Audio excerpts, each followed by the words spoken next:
to all the listeners, friends, clients, customers, members of professional associations.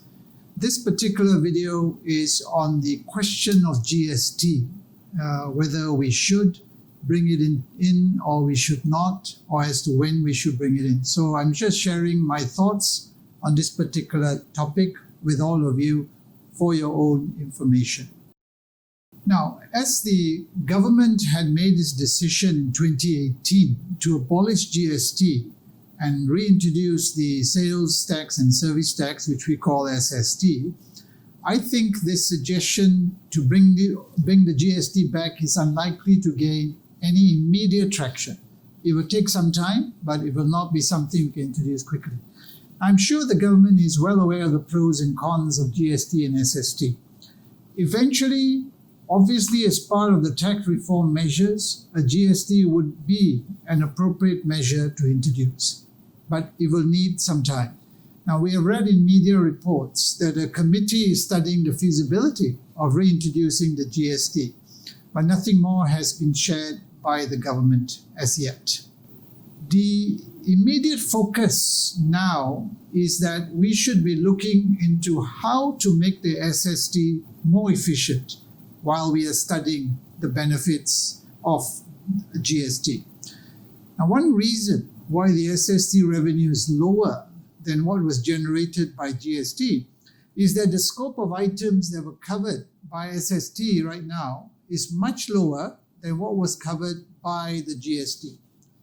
In general, the current SST covers only 38% of all goods and services, whereas GST covered almost 78% of goods and services.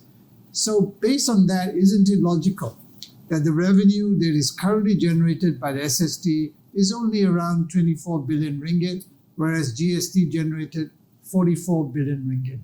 Now, this is a point that many have chosen to ignore. Secondly, the sales tax is imposed at the manufacturer's level, whereas the service tax is at the retailer's level under the SST currently. And so naturally, the revenue generated will also be lower, as the manufacturer's prices are always lower compared to the final retail selling price.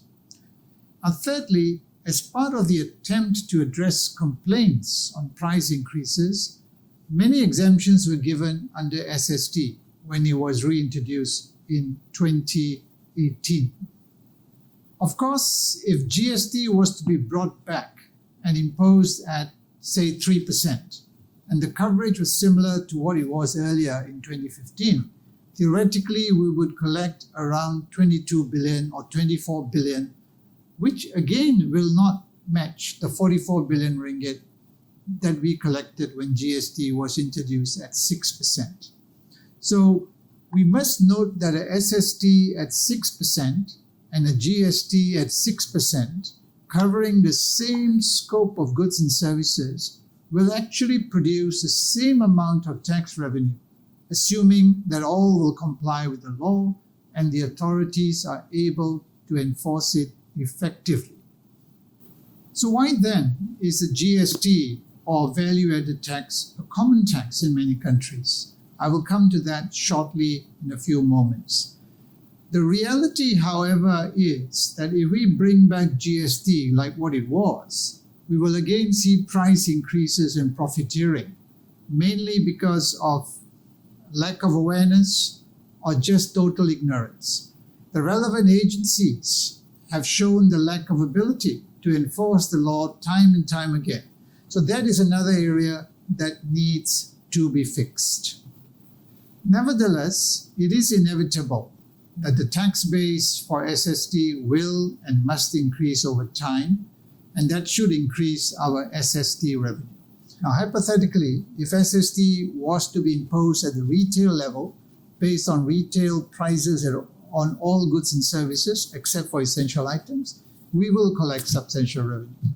But the issue always is that the retailer's level of the chain is also the weakest link in the chain. And that is why GST or value-added taxes are more superior, as there are inbuilt control mechanisms through record keeping at all levels and the need to declare the input tax suffered on purchases and expenses and the output tax charged to customers. This allows more robust auditing, checking, and therefore makes it a much more efficient tax, and it needs a lot more enforcement by the authorities as well. And this will then certainly allow for minimization of tax evasion. As such, maybe what we should be looking at is progressively converting the SST to have some of the attributes of a GST so that it is more robust and we need to enforce it well. Now, one weakness in the way GST was implemented was that the communication strategy was weak, and that led to misconceptions about GST. And the other weakness was that our relevant ministries appeared quite powerless to prevent indiscriminate price increases. Yet another perception that the government needs to address is that tax revenue collected is not spent well. Something that the current government obviously is aware of, but has yet to put into effect a clear communication narrative on how tax revenue is being utilized, which is the role of ministries to share with the people. So therefore, there is a trust deficit between the people and the government. And this is worsened when we hear reports issued by the Auditor General on many ministries and agencies outlining wastage and poor planning and so on. So there has to be greater accountability, and it would be good for the ministries to provide a regular report card on its spending commitments to the people. Awareness and education on the tax is of course crucial, and it must be comprehensively delivered. We also need to assist the small traders and SMEs. And frankly, this was not handled well the last time when we had the GST in terms of the record keeping and the use of software to account for the GST. The transparency of the GST when stating the price of a product is a good thing, but this also caused concerns among many who do not actually pay income taxes. And so they felt that now they are being taxed through the GST. And this particular aspect was not handled well. Now, unfortunately, the fact that only 15% of the labor force in Malaysia actually are subject to income taxes will be a challenge when introducing the GST later, because a larger segment of the population will think they are now paying a tax when they never used to before. So that's a challenge that has to be managed by the government, clearly. So if we can enhance and widen the scope and the tax base of SST and enforce it well as deal with some of the weaknesses of SST in terms of the cascading of prices because it's of a tax on a tax, then we should see an increase in tax revenue. And any tax clearly involves the need to comply with the law and maintain proper records. Our next question is, when should a GST be introduced? Now, we should only introduce a GST when the economy is doing well. Certainly introducing it now, at this particular point in time when we are in a downturn and some have lost their jobs, it obviously is not advisable. Meanwhile, we should therefore take steps to improve the current sales and service tax, or SST, and slowly widen its coverage so that we can cover more goods and services, enforce the legislation well, and perhaps in about 2 to 3 years, we could convert the SST into a GST. So let me just conclude on some of the key aspects that we should be looking at, or key features of the GST when it is introduced.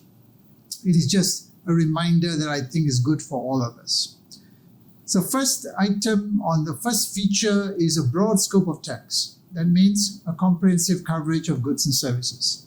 The second is that we should have a reasonable rate of tax, and I believe that the minimum should be 5%. Any lower will result in lower revenue. Third, very short list of exempt goods and services should be prepared. You cannot have a long list because that will lower your revenue. The zero rate should only apply to exports and not to any other products. There should be effective use of technology by taxpayers so that the tax data is digitalized. There should be a clear set of guidelines and timely clarifications must be provided by the authorities. Next, there should be an effective enforcement by the tax authorities. In addition to that, I believe that the Inland Revenue Board should be the agency to take over the enforcement of the GST instead of the Customs Department. Next, refunds of any outstanding taxes should be made within 14 days of filing of tax returns, and subsequent audits can be done later. And finally, compensation should be paid to taxpayers for any delays in making refund of taxes by the relevant agencies. So I believe with this few features in place, and obviously good communication strategy, and obviously good education and awareness, strong enforcement, we then will see a robust implementation of a GST. Now all this will take time, and in the end of the day, that's what we should be taking, and not rushing into a GST, and let's just develop what we have, but try to inculcate the strong compliance culture among our traders, businesses, and the population at large. Thank you very much.